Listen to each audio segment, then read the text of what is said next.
Hello, good evening, everyone. Welcome to this special edition of the monthly markets insight call. आज budget का दिन था और Saturday को बजट अनाउंस हुआ और मार्केट भी ओपन थे, सो काफ़ी इंटरेस्टिंग ट्रेडिंग रही है आज के दिन में और बजट भी काफ़ी इंटरेस्टिंग था, तो we will focus on budget in this month's monthly market insight. हमेशा की तरह हम जो हमारा रेगुलर एक टेम्पलेट फॉलो करते हैं उसके बदले आज थोड़ा अलग होगा, क्योंकि आज बजट का दिन था, तो we will focus more on the budget. हालांकि there are not many points from an investment perspective, लेकिन फिर भी हम बजट पे आज कुछ थोड़ा ज़्यादा ध्यान देंगे और जो ग्लोबल चीज़ें हैं उस पर थोड़ा कम फोकस करेंगे। There are still some people joining in, so काफ़ी लोग जुड़ चुके हैं. Thanks a lot everyone for joining us on this call. हम हर महीने के लास्ट फ्राइडे को ये मंथली मार्केट्स इनसाइट कॉल करते हैं और आज क्योंकि ये स्पेशल दिन था, everyone wanted to would like to know about the budget, तो हमने ये डिले किया है, सैटरडे को कर रहे हैं आज। लेकिन जितने भी पास्ट रिकॉर्डिंग्स हैं वो सारे आपको यूट्यूब पे देखने मिल जाएंगे, तो आज वाला रिकॉर्डिंग भी यूट्यूब पे नेक्स्ट वीक में अवेलेबल हो जाएगा। Yes, you can watch all the previous recording and all the bold calls that we have made, वो गोल्ड का हो चाहे स्मॉल कैप मिड कैप में करेक्शन का हो, ये सारे चीज़ें हमने डिस्कस की है हमारे मंथली मार्केट्स इनसाइट कॉल पे, और we have gone very much right on those. हम लोग थोड़ी देर के लिए रुकेंगे, 5 मिनट वेट कर लेते हैं। 5:05 को हम ठीक किए शुरू करेंगे। और जो भी आपके सवाल है तो वो आप चैट बॉक्स में डाल सकते हो, Q&A बॉक्स में डाल सकते हो। मेरा प्रेजेंटेशन ख़त्म होने के बाद ये सवाल के जवाब दूंगा। Yes, please write whatever feedback you have, और question and answers जो है, questions है, वो आप चैट बॉक्स में डाल दीजिए, हम अंत में ज़रूर उन्हें लेंगे। आई होप मेरी आवाज़ सुनाई दे रही है, इट्स लाउड एंड क्लियर, और स्क्रीन भी दिख रहा है, मैंने स्क्रीन ऑलरेडी शेयर कर रखा है। So just type in yes if you can hear my voice and also see the screen. Okay. Good evening, Tulsi Ram ji. Good evening. Yes, it's loud and clear. किस sector में invest किया जाए budget अनुसार? Yes, तो इसी पे आज हम फोकस करने वाले राम कुमार जी। थोड़ा सा पेशेंस रखिए, हम इस पे जल्द ही बात करने वाले। इससे पहले कि मैं ये आज का जो हमारा डिस्कशन है वो शुरू करूँ, how many of you think कि ये बजट पॉपुलिस्ट था? Do you think it was populist? It's very bad? No, nothing new. जो भी जिन लोगों ने भी अपने हैंड्स रेज किए, मैं उनसे कह देना चाहता हूँ कि आप जो भी आपके रिस्पॉन्सेज है या अगर क्वेश्चंस भी है तो आप वो Q&A बॉक्स या चैट बॉक्स में डालिए। What are the hits and misses in the budget? कौन से शेयर में इन्वेस्ट करें आफ्टर बजट? ये दोनों ही चीज़ों का जवाब आपको आज के प्रेजेंटेशन में मिलेगा। Nothing lucrative, nothing new, not up to the mark, it was okay. Yes, major changes in tax slab for salaried person. So I think that was the major highlight in this budget. Otherwise उसके सिवा कुछ खास नहीं था। So anyways, अभी let's start. काफ़ी लोग जुड़ चुके हैं और अब 5:06 हो गई है, तो let's not wait any more, और हम शुरू करते हैं आज का जो मंथली मार्केट्स इनसाइड कॉल है। सो first of all welcome all of you. Rank MF और सैमको दोनों के जो हमारे पार्टनर्स हैं और जो क्लाइंट्स हैं, दोनों को इस मंथली मार्केट्स इनसाइड कॉल पे आने के लिए धन्यवाद। आज सैटरडे है, लोग छुट्टी के मूड में ऑलरेडी आ गए हैं, so you have taken your time out and have come to this special monthly markets insight call, so thanks a lot for that. So first of all research analyst disclaimer. इसके बाद हमारा जो आज का presentation होगा वो 4 हिस्सों में डिवाइडेड है।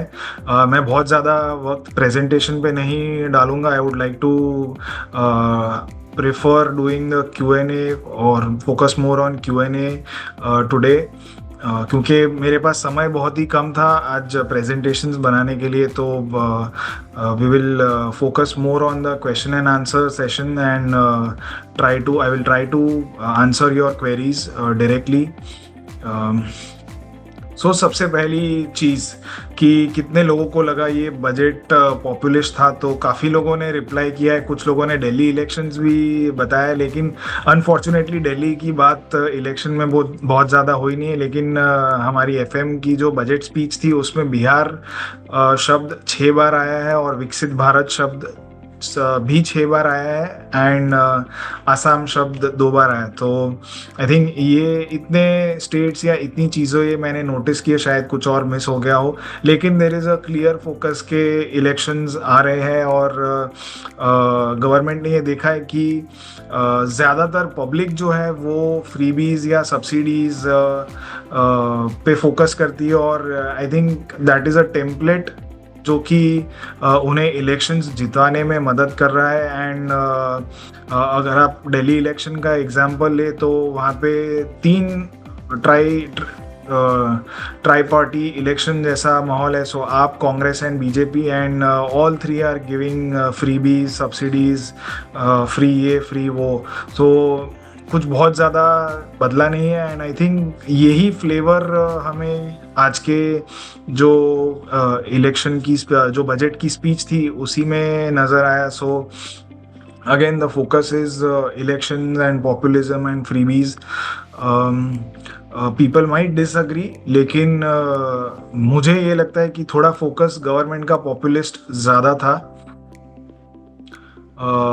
अब हम उसके बारे में भी आगे बात करेंगे, लेकिन जो बजट जो कि मेजर यहाँ पे फैक्टर है, budget is basically nothing but जो आपका आगे आने वाले साल में जो एक्सपेंडिचर होने वाला है और जो रेवेन्यू होने वाला है उसका एक लेखा जोखा है। और how is government planning to raise the revenue, कैसे वो रेवेन्यू अपना कलेक्ट करेगी और कैसे उसे स्पेंड करेगी, ये उसका एक सिंपल सा स्टेटमेंट है। और इन दोनों के बीच में जो डिफरेंस है वो उसे फिस्कल डेफिसिट कहते हैं। So our governments have been running deficit budget, तो हमेशा हमारा जो एक्सपेंडिचर है वो रेवेन्यू से ज़्यादा ही होता है और इसीलिए फिस्कल डेफिसिट का जो नंबर है वो बहुत ज़्यादा इम्पॉर्टेंट हो जाता है फॉर कंट्रीज़ लाइक अस।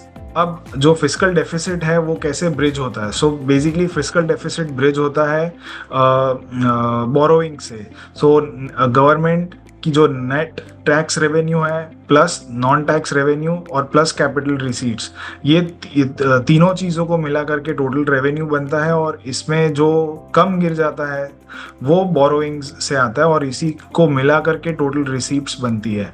सो जो इस बार का जो बोरोइंग्स नंबर है वो ज़्यादा आया है, लगभग 14.8 लाख करोड़ के आसपास आया है, which is higher than previous years borrowing number. तो इसका जो इम्पैक्ट है वो जो बॉन्ड मार्केट है उस पे दिखेगा। Government is now going to be borrowing more from the bond market. तो गवर्नमेंट खुद ही काफ़ी बड़ा एक प्लेयर है बॉन्ड मार्केट में। तो if governments are taking more money from the bond market, are raising more money from the bond markets, तो जो कॉर्पोरेट्स है उनके लिए एक फंडिंग पूल जो है वो कम हो जाता है। And if government itself is a major borrower, तो इंटरेस्ट रेट्स के कम होने के चांसेस कम होते हैं। सो यहाँ से इंटरेस्ट रेट्स कम होने, और इनफैक्ट अगर आज ये बॉन्ड मार्केट हमारा छुट्टी पे बंद है, अगर जो जीसेक बॉन्ड मार्केट है वो अगर खुला होता तो उसका तुरंत हमने इम्पैक्ट भी हम देखते कि उसमें स्पाइक आती। तो ये स्पाइक प्रोबेबली मंडे को आएगी। सो लेट्स सी कैसे ये बॉन्ड मार्केट्स रिएक्ट करते हैं। और बॉन्ड यील्ड्स अगर बढ़ती है तो जनरली इट इज़ कंसिडर्ड के it is not good for the stock markets, because जो कॉर्पोरेट्स का जो फंडिंग कॉस्ट है वो बढ़ जाता है. So let's see how the bond markets react on Monday. तो आज एक्चुअली अगर देखा जाए तो इक्विटी मार्केट खुले थे, लेकिन सारे पार्टिसिपेंट नहीं थे. सो मेजरली रिटेल इन्वेस्टर्स और प्रॉप डेस्क, ये दो ज़्यादा हैवी पार्टिसिपेंट्स थे आज के मार्केट में. तो पूरा इम्पैक्ट, बहुत सारे जो DIIs है वो भी छुट्टी पे थे. So all institutions, FIs as well as DIIs, ये छुट्टी पे थे और इन्होंने आज कम ही ट्रेडिंग की है. सो पूरा जो बजट का इम्पैक्ट है वो हम मंडे को भी देखेंगे. आई एम नॉट सेइंग कि आज इम्पैक्ट नहीं आया, लेकिन मंडे को और ज़्यादा इम्पैक्ट हम देखेंगे as the remaining players who are not active today will trade and participate in the markets. तो ये हो गई बॉन्ड मार्केट्स की बात. अभी की highlights and implications from budget में सबसे इम्पॉर्टेंट जो यहाँ पे चीज़ है वो है फिस्कल डेफिसिट. तो गवर्नमेंट का जो प्रोजेक्टेड टारगेट था फिस्कल डेफिसिट का, वो 4.9 का था और उसको कम करके 4.8 किया है फॉर FY25. और जो आगे की ये जो फिस्कल डेफिसिट है FY26 की, उसको जो अपना FRBM टारगेट था विच वाज 4.5, तो 4.5 से कम करके और 4.4 पर प्रोजेक्ट कर रहे हैं. I have my own doubts के whether government will be able to achieve these deficit targets. इस बार हालांकि स्पेंडिंग भी इन्होंने लिमिटेड ही रखी है, लेकिन फिर भी काफ़ी सारे जो गवर्नमेंट ने प्रोजेक्शंस किए वो थोड़े ओवर द टॉप लग रहे हैं. जैसे कि for example securities transaction tax. तो गवर्नमेंट इज एक्सपेक्टिंग 78,000 करोड़ का रेवेन्यू कलेक्ट होगा इन FY26 from STT.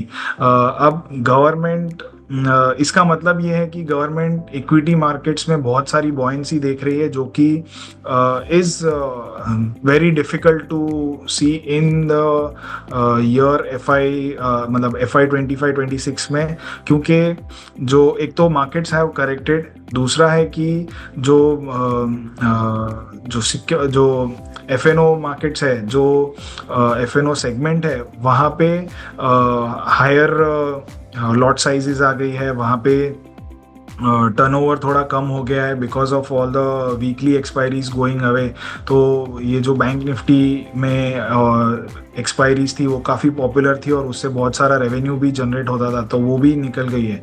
But government is expecting 78,000 crore of revenue, upwards of 60,000 crore which was achieved in this year, approximately 60,000 crore.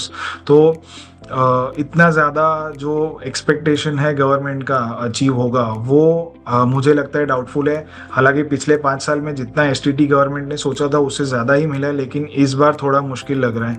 तो ये फिस्कल डेफिसिट को इतना अग्रेसिव जो target कर रहे हैं 4.4 का, whether that will be achievable is something to look out for. तो ये है.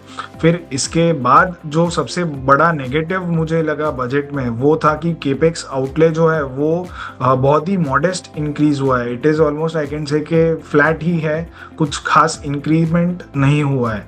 तो केपेक्स आउटले 11 लाख करोड़ का था पिछले साल. तो इंटरिम बजट में ये 11.11 लाख करोड़ का अनाउंस हुआ था और फिर फाइनल बजट में भी ये सेम रखा था.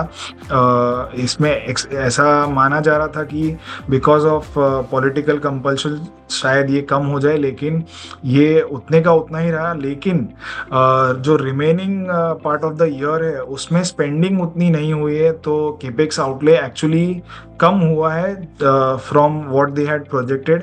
और उसके बावजूद भी जो कमिंग ईयर है, आई एम सॉरी यहाँ पे एक मिस्टेक है, 23-25 नहीं है, it is 25-26 for the coming fiscal. लेकिन जो आगे आने वाले साल के लिए जो प्रोजेक्शन या नंबर एक्सपेक्ट कर रही है वो 11.2 का है, विच इज़ आई वुड से के वे बिलो माय एक्सपेक्टेशन एटलीस्ट.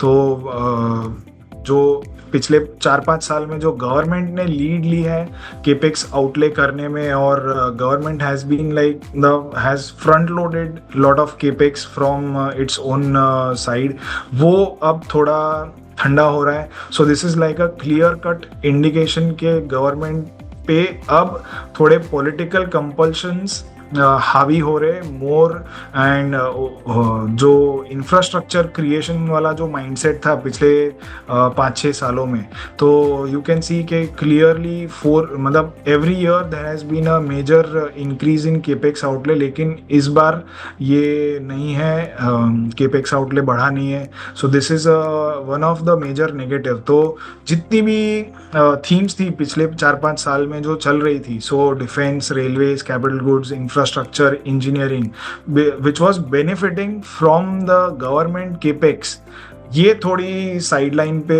होती हुई नज़र आ रही है. It is too early to say कि ये सेक्टर्स अब चलेंगे ही नहीं, लेकिन जो एटलीस्ट जो गवर्नमेंट का अभी रुझान है वो इन सेक्टर्स पे थोड़ा कम है. So government is now trying to boost consumption. अब तक गवर्नमेंट ने कैपिटल एक्सपेंडिचर फोकस था, तो गवर्नमेंट असेट बिल्डिंग में फोकस कर रही थी. अब जितनी भी असेट्स बिल्ड हुई है, अब government is wanting to boost consumption. तो reduction in government spending might lead to flat sales growth for these sectors, and जो inflation है, input cost escalations होने ही वाले हैं, तो इसकी वजह से प्रॉफिट्स में भी रिडक्शन आ सकता है. So all your defence, railways, capital goods, infrastructure वाले जो सेक्टर और स्टॉक्स है, यहाँ पे हम देख सकते हैं कि आपका सेल्स ग्रोथ अगर फ्लैट रहा और प्रॉफिट ग्रोथ भी नहीं आया या नेगेटिव रहा है, तो all these majority of these stocks are trading at very high P multiple despite the correction. तो इनमें अच्छा खासा करेक्शन और भी आगे आ सकता है. मार्केट में वन वे स्लाइड कभी कोई सेक्टर नहीं करता या कोई भी स्टॉक नहीं करता, लेकिन going forward when ever there is a bounce, और वो प्रीवियस लेवल्स तो मुझे नहीं लगता कि आएंगे, लेकिन at reasonably higher level you can see selling pressure, because अगर इनकी ग्रोथ नहीं रहती है और वैल्यूएशंस आर तो स्टिल एक्सपेंसिव, तो इनमें अच्छा खासा फॉल दिख सकता है. So we have been maintaining our view on all these sectors and stocks. तो मेरे जितने भी ये मंथली मार्केट्स इनसाइड कॉल हुए लास्ट 4-5 महीने में, उसमें हर एक में मैंने इन सेक्टर्स में जो एक्सपोजर है वो कम ही रखने को बोला है. And I still stand by my view कि इसमें इन सेक्टर्स में, और ख़ास करके ऐसे स्टॉक्स जहाँ पे बहुत बड़े पी मल्टीपल पे स्टॉक्स ट्रेड कर रहे हो, उनमें एक्सपोजर बहुत ही कम कर देना चाहिए. ना के बराबर कर दो तो भी चलेगा. सो this is what my take is on these sectors from the budget 25. अब जो अच्छी बात है, तो अच्छी बात में ये आया है कि जो इनकम टैक्स स्लैब्स में चेंजेस आए हैं, जो खास करके न्यू रिजीम वाले स्लैब में ही चेंज आए, जो ओल्ड रिजीम थी उसमें कुछ नहीं हुआ है.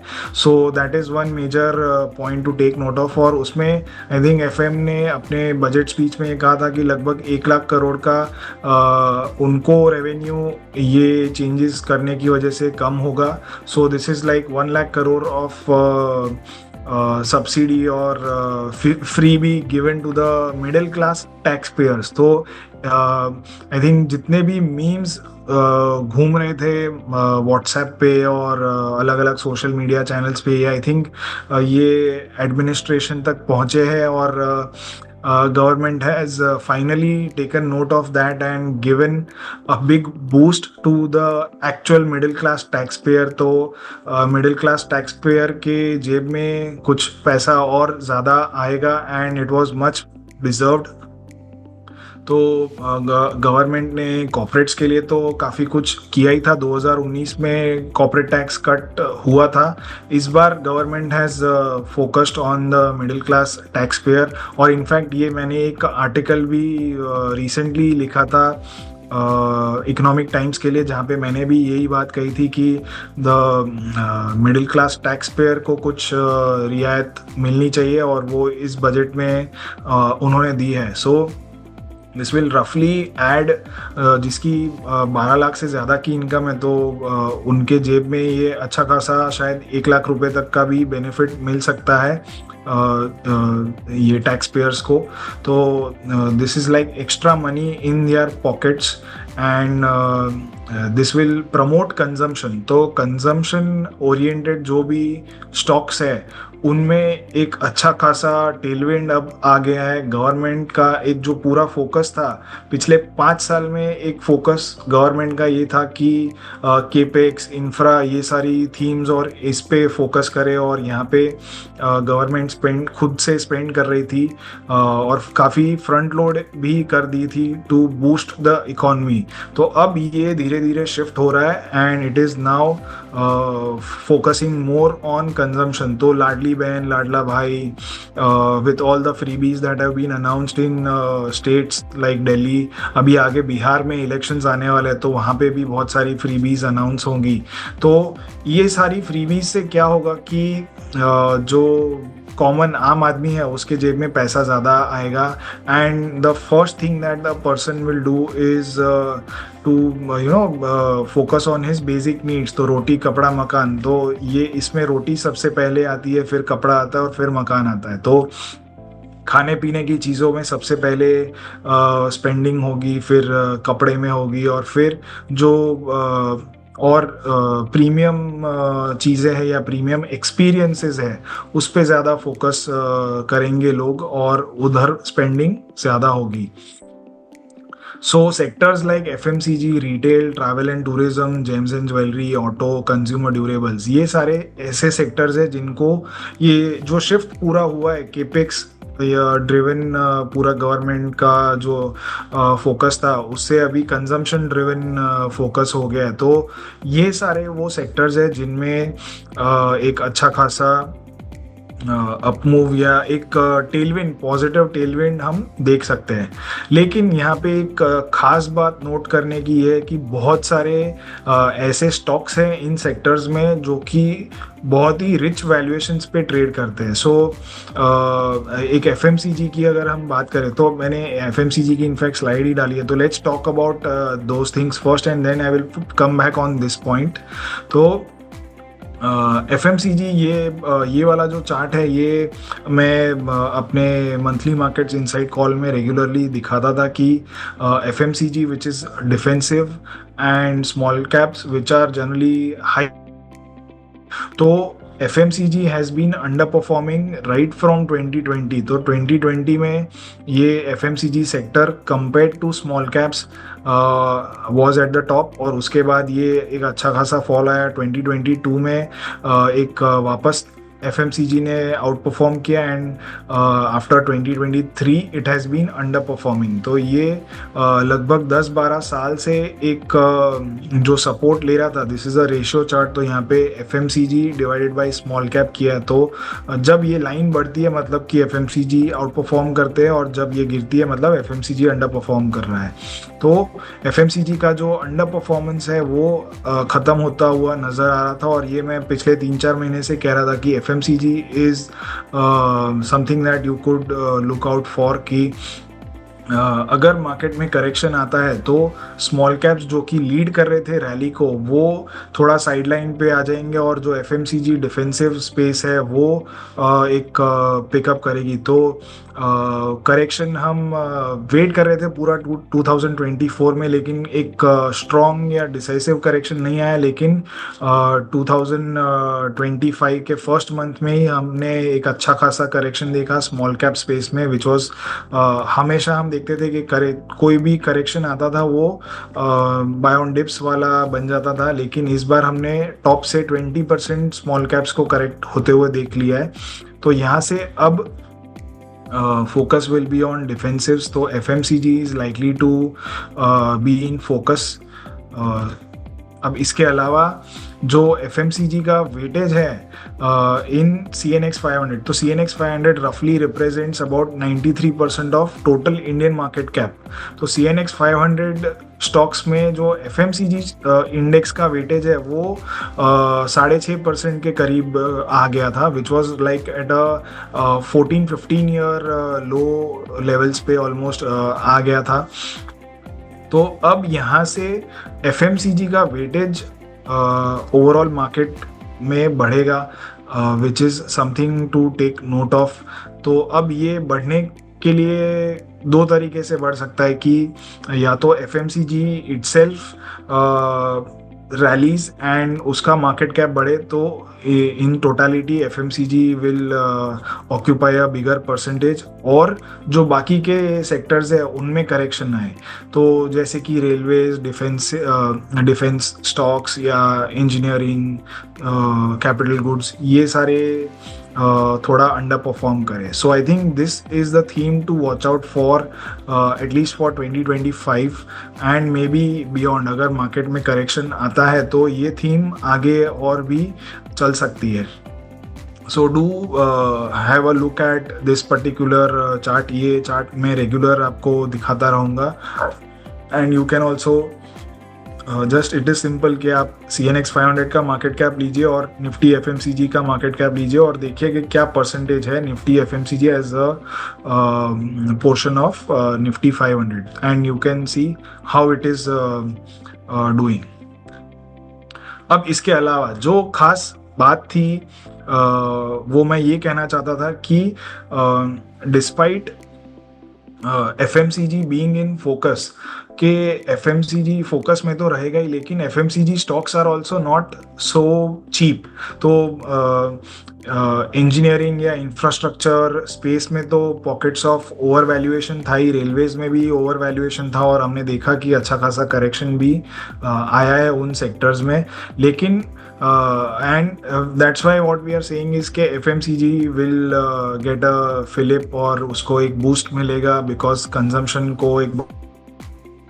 लेकिन इसका मतलब ये नहीं कि FMCG will now start trending upward and वो रोज का रोज रैली करेगा जैसे आज किया है, बिकॉज के FMCG के वैल्यूएशंस भी बहुत ज़्यादा, even though FMCG as a percentage of the total market is small, or yeah, FMCG itself is also not very cheap। ये 45 के PE मल्टीपल पे फिलहाल ट्रेड कर रहा है, तो FMCG index is also not very cheap. So ये क्या हो सकता है कि अभी because we have seen a correction recently, तो एक अच्छा खासा बेस बन जाएगा FMCG या ये स्टॉक्स में, और यहाँ से हम रैली भी देखेंगे। लेकिन after a certain point even they will start getting expensive and we will see a fall in them again। तो बहुत सारे FMCG में तो अपने रिलेटिव वैल्यूएशन, खुद के रिलेटिव वैल्यूएशन से सस्ते दिख रहे हैं, लेकिन compare to the entire market and with in comparison with their global peers, तो जैसे हिंदुस्तान यूनिलीवर इंडिया में भी है, और हिंदुस्तान यूनिलीवर जो पेरेंट का, हिंदुस्तान जो यूनिलीवर पेरेंट है वो बाहर भी फॉरेन मार्केट्स में भी लिस्टेड है, लेकिन PE का जो गैप है वो despite the correction in the Indian listed entity बहुत ज़्यादा है। तो don't just go overboard on FMCG, focus on valuations and only then make your move. तो वैल्यूएशंस को ध्यान में रख करके फिर आप इनमें पैसा लगाइए। तो right now is a good chance to get in, but also इनमें ट्रेडिंग अपॉर्चुनिटीज़ मिलती रहेगी। इसमें शायद इन्वेस्टमेंट के लिए हमें जो लार्ज कैप्स है FMCG में, उनको छोड़ करके शायद कुछ स्मॉल कैप या मिड कैप आइडेंटिफाई करने पड़ेंगे जहाँ पे हाई ग्रोथ पॉसिबल है। Otherwise these FMCG, large cap FMCG counters will remain in a range and not give you a great wealth building opportunity over the next few months and years. Similarly, so FMCG was just one example। यहाँ पे बहुत exorbitant PE multiples पे नहीं trade कर रहे, लेकिन कुछ companies जैसे कि रिटेलिंग में ट्रेंड है जो कि बहुत हाई PE मल्टीपल पे है। कंज्यूमर ड्यूरेबल्स में भी कुछ इलेक्ट्रॉनिक मैन्युफैक्चरिंग स्पेस में स्टॉक्स है जो कि अभी भी 100 के PE मल्टीपल या उससे भी ज़्यादा मल्टीपल्स पे ट्रेड कर रहे हैं। सो these stocks may remain in focus, लेकिन इनमें आप अगर गलत भाव दे करके आपने एंट्री ली और बाजार वहाँ से घूम गया तो इनमें भी आप पैसा नहीं बना पाओगे. So just maintain stop losses when you are trading in such counters. हो गई FMCG इंडेक्स की बात. तो आई थिंक मोटा मोटी this was the only major takeaway for investments perspective from the budget. इसके अलावा एक छोटा सा सेक्टर है जहाँ पे एलोकेशन गवर्नमेंट ने ऑलमोस्ट डबल कर दिया है. तो लगभग 20,000 करोड़ का गवर्नमेंट ने सोलार जो रूफटॉप पैनल्स है उसमें, आई थिंक PM सौर्य योजना कुछ नाम है, तो वहाँ पे गवर्नमेंट ने एलोकेशन बढ़ाया है. So that is something that one can focus on. Otherwise major themes तो यही है कि जो आपके केपेक्स वाले स्टॉक्स है वो थोड़े सबड्यूड रहेंगे और जो कंजम्पशन ओरिएंटेड थीम है वहाँ पे आपको ज़्यादा बेनिफिट होता हुआ दिखेगा. तो अब हम बात करते हैं बजट एंड मार्केट्स के ऊपर. So this is something that a study that we have been publishing regularly. तो हमने देखा है कि बजट के दिन जो एवरेज चेंज है वो जनरली नेगेटिव रहता है बिकॉज बाज़ार में अनसर्टेनिटी होती है और नॉर्मली एवरेज ऑल्दो यहाँ पे गेन्स दिख रहे हैं लेकिन out of 18 instances 10 are negative. Budget के दिन वॉलेटिलिटी भी हाई रहती है और बजट का एक हफ्ता पहले का जो रिटर्न्स है वो नेगेटिव रहता है because there is so much of uncertainty. तो मार्केट में ये अनसर्टेनिटी की वजह से नेगेटिव रिटर्न्स दिखाती है, लेकिन जो फॉरवर्ड रिटर्न्स है वो पॉजिटिव रहते हैं. तो इस बार हमने देखा, आई थिंक इस बार के जो रिटर्न्स है वो शायद फ्लैट टू पॉजिटिव है. So nothing much to take forward from here from this perspective. लेकिन ये आप ध्यान में रख सकते हो कि जब भी बजट से एक हफ्ता पहले अगर बाजार ने नेगेटिव रिटर्न्स दिया है तो generally market one week forward positive returns ही देता है और वो काफ़ी बड़े रिटर्न्स होते हैं. तो इस बार तो हमने ऑलरेडी एक अच्छी खासी रैली देख ली है फ्रॉम द रीसेंट लोज. इसके अलावा हम जो रेगुलरली अपना बात करते हैं कि Sensex goes through a greed and fear cycle. तो right now we are in the fear phase और फियर फेज में generally markets tend to underperform. तो फिलहाल we are just at 4% gains. तो अनटिल एंडलेस जब तक हम 75,000 लेवल्स के ऊपर है तब तक it is all okay. We are I would say कि we are in a uptrend. लेकिन अगर 75,000 लेवल्स के नीचे अगर आते हैं तो एक बेयर मार्केट स्टार्ट हो जाएगा या शुरू हो सकता है. तो that is one level to watch out for. अब इसके अलावा जो निफ्टी का मीडियम टर्म रोड मैप है वो निफ्टी एक हर 3,000 पॉइंट की रेंज में घूम रहा है. तो 12,500 पे टॉप बनाया था, उसके बाद 15,500, 18,500, 21,500 का एक अच्छा ब्रेकआउट आया and then we saw a very good rally and now 24,500 is one major hurdle for the Nifty. तो एक मीडियम टर्म का पिक्चर है. हमने ये वाला जो बॉटम था ये काफ़ी इंटरेस्टिंग चार्ट्स को देख करके हमने ये पिक किया था और इस पे एक सैमशॉट भी हमने पोस्ट किया. So these are the Samshots that you would find in the market insights and updates section on the app. Samco trading app पे मिल जाएगा. ये 27 जनवरी को मैंने ये पोस्ट किया था कि हम हर बार US 10 ईयर बॉन्ड यील्ड्स को कंपेयर करते हैं एंड उसी से हमें निफ्टी में क्या डायरेक्शन मिलेगा ये पता चलता है. तो दोनों इन्वर्सली कोरिलेटेड है. तो जब भी बॉन्ड यील्ड्स में फॉल आता है तो निफ्टी हमें एक अच्छी खासी रैली आती है and when ever bond yields rallies Nifty में एक फॉल आता है. तो इस बार हमने देखा कि bond yields US 10 year bond yields में एक हेड एंड शोल्डर पैटर्न बनी है और एक शायद नेगेटिव ये जा सकता है और देयर इज़ अ लाइकलीहुड के our markets have not been reacting to the recent fall in the yields, लेकिन ये एक अच्छा खासा स्पाइक हमें बजट के आसपास में मिल सकता है. सो 27th जैन वॉज मंडे, और मंडे के दिन एक्चुअल में बॉटम हुआ था मार्केट्स में. तो do watch out for such insights that we post regularly on the app.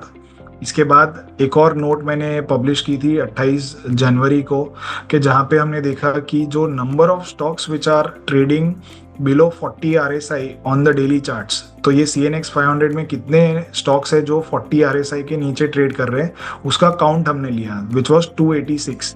तो जनरली हमने पास्ट में ये देखा है कि जो मेजर बॉटम्स बनते हैं वो ये जब हाफवे क्रॉस कर जाता है, तो CNX 500 का हाफे मार्क इज लाइक 250. तो 250 के करीब जब जब आता है ये मार्केट्स वहाँ से बॉटम आउट कर जाता है. तो 238 पे जून 2022 में ये बॉटम आउट हुआ था.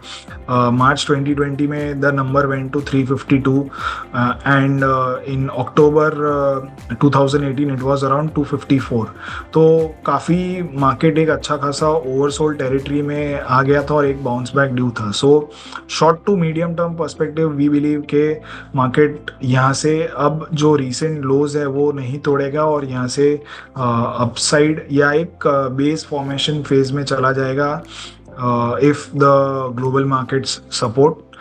और अगर ग्लोबल मार्केट्स में एक रैली आती है तो we will also chug along with them. So short term जो रोड मैप है उसमें आई थिंक ये लेवल्स मैंने पिछले बार बताए थे कि 23,338 which is the exit poll day का जो हाई है वो एक बहुत ही इम्पॉर्टेंट लेवल है. तो मार्केट्स ने इस लेवल को रिस्पेक्ट की है, लेकिन इसके नीचे भी आ गया था ये करंट फॉल में. However it has now again bounce back. तो इस लेवल के इर्द गिर्द एक मूवमेंट थोड़ी हम एक्सपेक्ट कर सकते हैं. एंड मेजर जो लेवल है रेजिस्टेंस का वो 24,500 का है. Once that level is crossed we can safely say के we are out of the woods और एक अप ट्रेंड एक अच्छी अप ट्रेंड शुरू हो सकती है. Otherwise until then we are likely to remain in a range. तो 24,500 on the higher side and 23,338 and 23,000 ये एक 1500 पॉइंट की रेंज है जिसमें मार्केट कंसोलिडेट करता हुआ नजर आ सकता है over the next few months. So this is there. Option chain में भी हम ये देख रहे हैं कि 23,000 पे एक अच्छा खासा सपोर्ट डेवलप हो रहा है और 23,500 पे एक टग ऑफ वॉर जैसी सिचुएशन है कि यहाँ पे कॉल राइटर्स और पुट राइटर्स दोनों ही यहाँ पे जम के खड़े हुए हैं और 24,000 पे एक रेजिस्टेंस है. सो आई वुड से कि 23,000 to 24,500 this is like the major level to watch out for on the index for the next quarter at least. एक 3 महीने का जो एक अगर व्यू लेके चले तो बाजार ये 23,000 और 24,500 की रेंज में रहेगा. 24,500 पे I would not shy away from selling Nifty. At least हम एक रिवर थोड़ा पुल बैक बार बार देखेंगे. 24,500 पे हमें रेजिस्टेंस देखता हुआ सेलिंग प्रेशर मिलेगा. And if the index comes around 23,000 levels, so that would be a good buying opportunity. तो ये एक range bound movement हम देख पाएंगे. This is if the global markets remain sideways to positive. अगर यहाँ हमने पिछली बार बात की थी कि S&P 500 में एक ओवर वैल्यूएशन का बहुत बड़ा रिस्क है. एंड हमने ये देखा भी कि एनवीडिया में 17% का एक ही दिन में फॉल आया after DeepSeek was announce. तो DeepSeek Chinese AI company है जिसने दे आर क्लेमिंग के जो मॉडल्स ये ओपन AI ने ChatGPT के जो मॉडल्स है वो $60 बिलियन के इन्वेस्टमेंट पे बनाए हैं, वो सेम मॉडल्स या उससे थोड़े कम एडवांस मॉडल्स हमने $6 मिलियन पे बनाए हैं. सो इफ दिस एनवीडिया और AI बबल इज बर्स्ट और जो जितना भी ये सारी बड़े मैग्निफिसेंट 7 कंपनीज ने इन्वेस्टमेंट किया है, अगर ये this does not materialize in any sales or profits, तो it could become challenging. हालांकि इसका एक पॉजिटिव साइड ये भी है कि अगर एआई इतना सस्ते में अगर बन सकता है, so whatever companies like Google and Facebook they are doing major capex in AI, तो इनका एआई कॉस्ट, जो इनका केपेक्स कॉस्ट है वो कम हो जाएगा. If that cost reduces then profitability, their profitability will increase. तो it could work both ways. ये हमें देखना पड़ेगा कि कैसे अमेरिकन मार्केट्स परफॉर्म करते हैं. Budget is like a 1 or 2 day event. Monday को जो भी रिएक्शन आना होगा वो आ जाएगा और उसके बाद it will be markets as usual. तो media creates a big hype out of budget, but otherwise other things like the US markets and the bond yields, जो जीसेक मार्केट है वो सबसे बड़ा मार्केट है. So all these things will have a major impact on our market compared to budget. So with this I would like to end my presentation for today. I will like to take questions now. So how about pharma sector performance in line with consumer stocks? तो I think pharma sector भी अच्छा perform करेगी. pharma sector के लिए एक बहुत ही बड़ा macro trend एक है कि बहुत सारे यूएस में ड्रग्स एक पेटेंट क्लिफ हो रही है. So Indian pharma companies being generic manufacturers, तो उनके लिए एक बड़ा एडवांटेज रहेगा. So over the next 3 to 4 years lot of drugs are going off patent and this provides a very big opportunity for Indian pharma companies. तो उनके लिए एक काफ़ी अच्छा एडवांटेज रहेगा. How the current budget will help boost slow down in economy? तो government ने सीधा सीधा आपके जेब में, जो भी टैक्स पेयर है उनके जेब में पैसा डाल रही है. तो जो बॉटम ऑफ द पिरामिड या एकदम पुअर या जो लोअर मिडिल क्लास वाले लोग थे, उनको गवर्नमेंट, जैसे फॉर एग्जांपल इन महाराष्ट्र लाडली बहन स्कीम के तहत 2,500 रुपये दे रही है. So bottom of the pyramid पे लोगों को डायरेक्ट बेनिफिट ट्रांसफ़र मिल रहा है in various means and forms.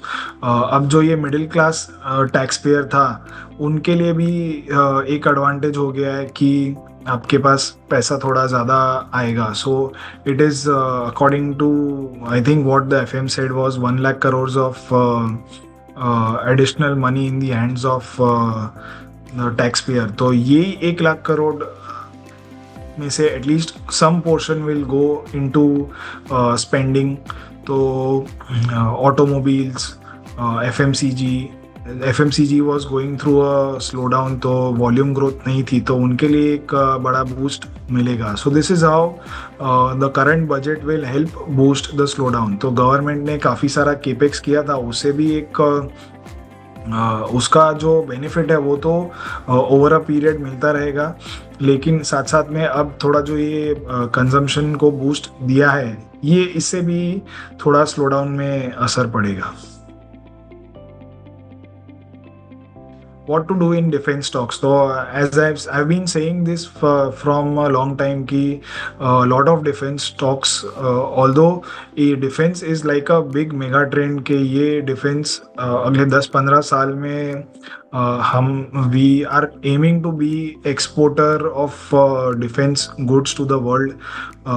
तो हमारी जो defense companies है ये बहुत ही अच्छा काम करने वाली है आगे, लेकिन you cannot buy defence stocks thinking के ये बहुत ही अच्छा रिटर्न्स देगी, क्योंकि lot of these stocks are trading at very high P multiple compare to their own past and compare to global peers. तो इन कंपनीज में आप ये एक्सपेक्ट नहीं कर सकते कि अगर आपने गलत प्राइस पे एंट्री ली है तो you will not make money even if you hold it for 5 or 10 years. तो आई वुड से कि start trimming down your exposure in defense and focus on other defensive companies. तो defensives में pharma, FMCG ये सारे sectors आते हैं. So one should focus on these sectors. I think defense sectors पे बहुत सारे views थे. opinion on auto and electronic sector as middle class will get extra money. So yes, so this will again get a boost. Autos will get a boost. Electronics, मैंने ये अपने presentation में कहा कि बहुत सारे स्टॉक्स हाई मल्टीपल्स पे trade कर रहे हैं. So valuation is something which is what is not very much in favour. तो जो स्टॉक्स करेक्ट हो चुके हैं, so I can think of Hero MotoCorp which has corrected sharply. तो some stocks which are have corrected sharply and offer good valuation are available at good valuation multiples, तो वहाँ पे आप कुछ एंट्रीज ले सकते हो. लेकिन otherwise if some stocks which are trading at a very high PE multiple, तो यहाँ पे even though they might be from auto space, वहाँ पे आप पैसा नहीं बना पाओगे. So when can we see its impact on the profitability of companies? तो I think अभी ये जो this is with respect to defense sector I think. तो अभी जो करंट अर्निंग्स सीजन चल रही है उसमें हम इम्पैक्ट देखेंगे तो बहुत सारी कंपनीज इनफैक्ट मार्च में भी, डिफेंस में तो खास करके मार्च में भी एक बड़ा उनका सेल्स बुक कर दिए. But going forward it is like 3 to 4 quarters down the line ये हमें सब सेक्टर्स में इसका इम्पैक्ट दिखेगा. कुछ सेक्टर्स में तो जल्दी ही दिख जाएगा. सो इट इज़ थोड़ा वेट एंड वॉच वाला गेम है. But I think impact is definitely going to come with respect to reduction in government spending. What about renewable energy stocks? तो रिन्यूएबल एनर्जी में एक खास चीज़ आई थी कि जो सोलर रूफटॉप वाली स्कीम है उसमें गवर्नमेंट ने एलोकेशन बढ़ाया है. 20,000 करोड़ किया. आई थिंक लास्ट ईयर कुछ 11,000 करोड़ के आसपास का था. तो it is almost doubled this year. So this is a major positive. But apart from that, again, lot of these stocks, renewable stocks, were trading at a exorbitant PE multiples. तो जैसे कि वारी और आइनॉक्स, ये सारे जो ग्रुप थे इनके स्टॉक्स बहुत ही हैवी मल्टीपल्स पे ट्रेड कर रहे थे. तो इनमें एक करेक्शन हमने देखा है और अच्छा खासा करेक्शन. और भी whatever bounce we might see might be a technical bounce, but otherwise if global markets remain bit challenging और यहाँ पे भी अगर हम जैसे FIs का कंटिन्यूस सेलिंग दिख रहा है तो वो अगर कंटिन्यू रहता है तो बहुत ज़्यादा स्कोप उसमें नहीं नज़र आ रहा है. So I would prefer to avoid them. क्या बजट के अनुसार कोई NFO आएगा? So I don't know. NFO की एक होड़ सी लगी हुई थी. So and this is one thing which we have observe के जब भी किसी सेक्टर या थीम के ऊपर अगर NFO आता है तो lot of times it happens के वो सेक्टर या स्पेसिफिक जो थीम है वो टॉप आउट कर जाती है. तो ये हाल ही में हमने रेलवेज में एक NFO आया था एक कंपनी का. उसके पहले हमने कैपिटल मार्केट्स स्टॉक्स में NFO आया था. डिफेंस में तो खैर जो फर्स्ट NFO आया था किसी एक कंपनी का उसके बाद एक रैली दिखी थी. But then there were others also who followed और उसके बाद एक अच्छा खासा फॉल आया. So defence, railways has already been topped out earlier. तो कैपिटल मार्केट्स वाले जो स्टॉक्स है उसमें हमने ये देखा कि as soon as NFO is announced after a major up move in those stocks, तो जनरली वो टॉप आउट कर जाता है वो सेक्टर या वो स्पेसिफिक जो छोटी थीम है उस थीम के जो सारे स्टॉक्स है वो टॉप आउट कर जाता है. अभी इसका एक साइकोलॉजिकल रीज़न ये भी है कि जब भी ये इंडाइसेस लॉन्च होते हैं या NFOs लॉन्च होते हैं तो it is considering the recent past. तो अगर रीसेंट पास्ट में परफॉर्मेंस अच्छा है तो ये NFOs को बेचना ईजी हो जाता है. इसमें पैसे कलेक्ट करना ईजी हो जाता है and it is fresh in the publics mind. तो जैसे डिफेंस स्टॉक्स में अगर रैली हो रही हो तो बहुत बार जो रिटेल इन्वेस्टर है उनके लिए ये पिक करना कि कौन से डिफेंस स्टॉक्स में पैसा डालूं ये थोड़ा मुश्किल हो जाता है. तो इसीलिए at that point of time selling a defence mutual fund और defence NFO becomes easy.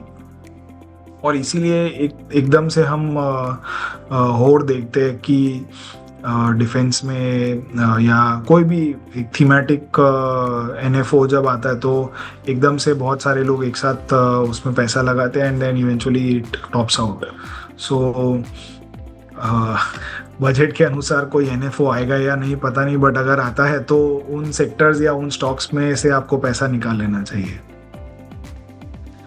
So what's the outlook in cash market trends as well as gold and silver? So I think cash market में एक अच्छा खासा correction हमने देख लिया है। तो जो CNX 500 है वो टॉप से 12% के करीब गिर गया है। निफ्टी भी लगभग 12% के करीब गिरा है। जो small cap mid cap space है वो लगभग 20% के करीब गिर गए हैं। सो जो हमारी थीम थी, I have been talking about this theme के इक्विटीज़ में से आपको थोड़ा पैसा कम करना चाहिए और गोल्ड और सिल्वर में पैसा ज़्यादा लगाना चाहिए। And I have been talking about this since 2024। तो आई थिंक मैंने ये सबसे पहले अक्टूबर 23 से स्टार्ट किया था। So in one of my monthly markets insight I gave a view के आपको गोल्ड बाय करना चाहिए, और तब से मैं लगातार ये कह रहा हूँ कि gold should be in your portfolio for 2024। और 2024 में का तो साल निकल गया, लेकिन 25 में भी आपको गोल्ड अपने पोर्टफोलियो में रखना चाहिए। It will add stability. अब जब मार्केट बढ़ रहा होता है तभी किसी को उस चीज़ की वैल्यू नहीं समझ में आती, लेकिन व्हेन द मार्केट फॉल्स तब आपको इस चीज़ की वैल्यू समझती है कि गोल्ड ने रिटर्न्स भी दिए हैं और साथ में जो ड्रॉडाउन्स है वो भी आपके लिमिट किए हैं। तो एक चीज़, आपका इक्विटी पोर्टफोलियो गिर गया, सामने गोल्ड ने एक रिटर्न्स तो दिया ही है लेकिन एक स्टेबिलिटी भी दी है। अगर आपने थोड़े पैसे इक्विटी से निकाल करके गोल्ड में डाल दिए होते तो आपका gold portfolio, because you had put money in gold, it would have added stability to your portfolio. तो आपका कंबाइंड जो पोर्टफोलियो पे जो ड्रॉडाउन है वो काफ़ी कम हो गया होता। तो इसीलिए gold and silver should be in your portfolio even now. अगर इन्फ्लेशनरी प्रेशर्स बढ़ते हैं मार्केट्स में, सो ग्लोबल मार्केट्स में अगर इन्फ्लेशन आता है तो gold and silver should rally even more from year. तो I have a very aggressive target on both. तो गोल्ड आई फील के should touch 1 lakh levels and silver might even cross 1 lakh। And silver is a very high beta commodity, तो वो एकदम से spots में movement आ जाती है और पता ही नहीं चलता। सो आई फील के सिल्वर कुड सिल्वर ने तो रैली देखी ही नहीं है, तो सिल्वर माइट टच 1,25,000 लेवल्स और even higher in the near future. तो ये दो डेफिनेटली आपके पोर्टफोलियो में होने चाहिए। It's one of the best budgets for income tax pays ever. So yes, Vikram ji, I agree with that. It is one of the best for income tax payers. तो जो tax payers है वो हमेशा से ही neglected थे, और इस बार लक्ष्मी, माँ लक्ष्मी जैसे कल प्रधानमंत्री मोदी जी ने कहा था कि माँ लक्ष्मी मिडिल क्लास और लोअर क्लास पे कृपा करेगी।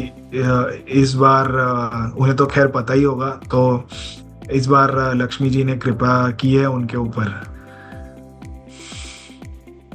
सो there is no change in the tax slabs for old regime. Yes right, you are right Sujit ji, ये बिल्कुल सही है।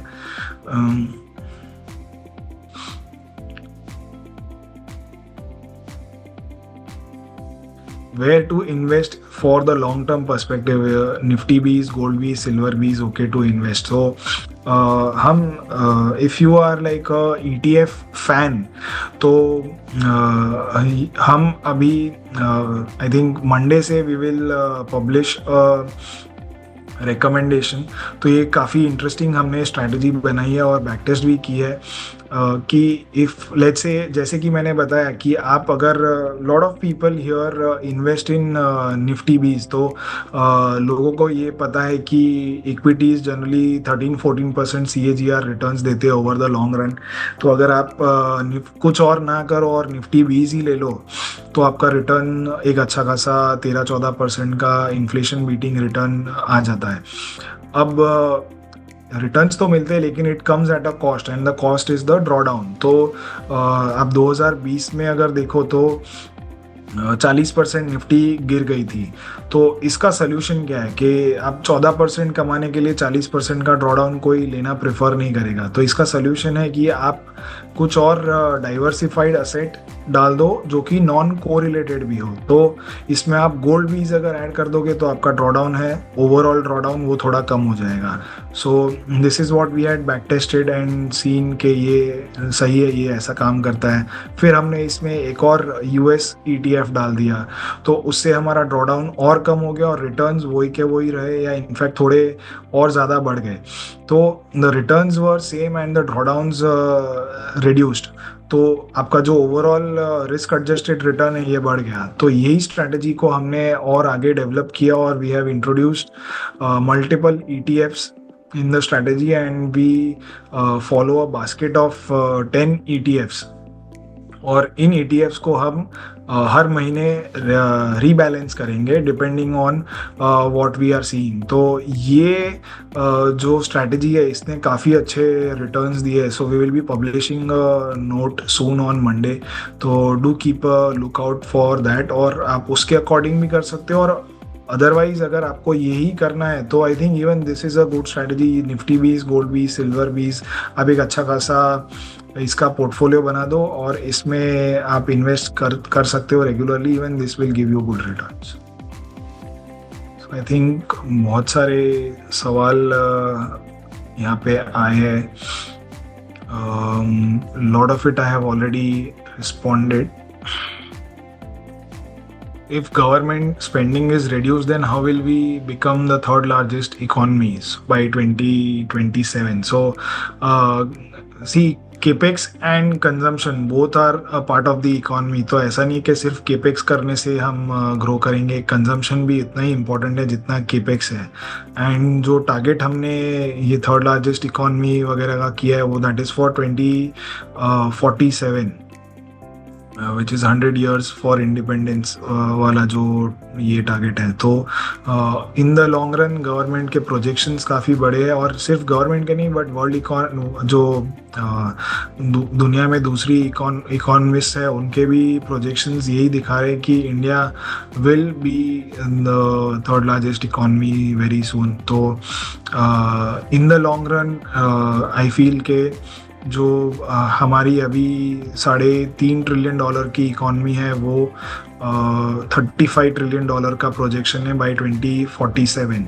सो in the next 22 years we are expecting tremendous growth. अब इसमें चांसेस है कि we might fall short of this growth level, लेकिन फिर भी even if we fall short by a bit और 50% भी मान लो कि इसका अचीव होता है तो भी जो करंट इकॉनमी की साइज़ है उससे हम फिर भी बहुत बड़ी इकॉनमी बनेंगे। और इफ़ द इकॉनमी और जीडीपी अगर ग्रो करेगी तो जीडीपी इवेंचुअली तो कंपनीज ही क्रिएट करती है। तो कंपनीज गुड्स एंड सर्विसेज जो प्रोड्यूस करती है तो उससे जीडीपी बड़ी बनती है। So if we as an economy are gonna grow in the next 20-22 years तो companies will also grow and you will also grow along with it if you are invested in the right sectors and stocks। Hotel shares में क्या रहेगा? तो hotel, travel and tourism ये सारी ऐसी sectors है जहाँ पे ये जो इनकम टैक्स स्लैब्स का जो चेंजेस हुआ है ये इनको बेनिफिट मिलेगा। सो पीपल जो टैक्स पेयर्स है वो उनके लिए तो सीधा सीधा एडवांटेज है and they will want to take more trips in a year if their bosses give them leaves. तो it is a straight away beneficial for hotel companies and जैसे महाकुंभ हो गया तो ये सारे जो रिलीजियस टूरिज्म या ये सारे जो इवेंट्स होते हैं जैसे कंसर्ट्स हो गई तो all this also gives a big boost to tourism. तो इंडिया में खैर क्रिकेट का तो नशा है ही, तो even which is like all year round event but major events like these also give boost to hotels. तो नई ये पूरी जो इंडस्ट्री आ रही है। सो कंसर्ट्स हमने हाल ही के दिनों में देखी, बहुत सारी कंसर्ट्स हुई थी। So I think it will be a major advantage for hotel stocks as well, but not only hotels but travel and tourism companies. तो इन सब के लिए एक बेनिफिट रहेगा. However, we will have to keep an eye on the numbers and valuations. How do we get details of ETF basket? So we will be posting this ETF basket on Monday. तो you on the Samco trading app, तो आप जो market insights वाला section है उसमें आपको ये ETF basket दिख जाएगी. So you can trade accordingly.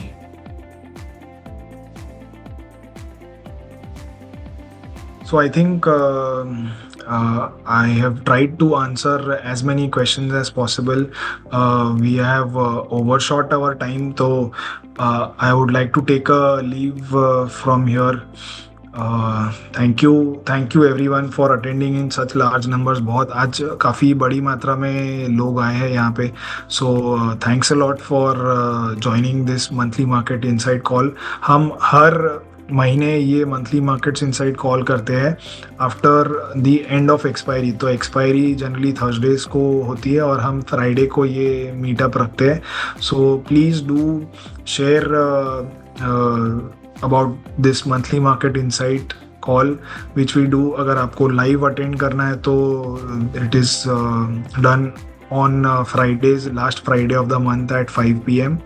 and recordings are also available if because of any reason if अगर आप अटेंड नहीं कर पाते हो तो आपको रिकॉर्डिंग्स थोड़ी डिले के साथ मिलती है. 3-4 दिन में हम ये अपलोड करते हैं यूट्यूब पे. सो निखिल बंसल जी ने कहा है कि I always attend since last many month. So thanks a lot for being such a big fan. आपने लिखा है. सो thanks a lot for attending our monthly market insight call regularly. Thank you. Thanks a lot. Samco Trading App. आप ही के trading का अनदेखा सच. Investments in securities market are subject to market risks. Read all the related documents carefully before investing.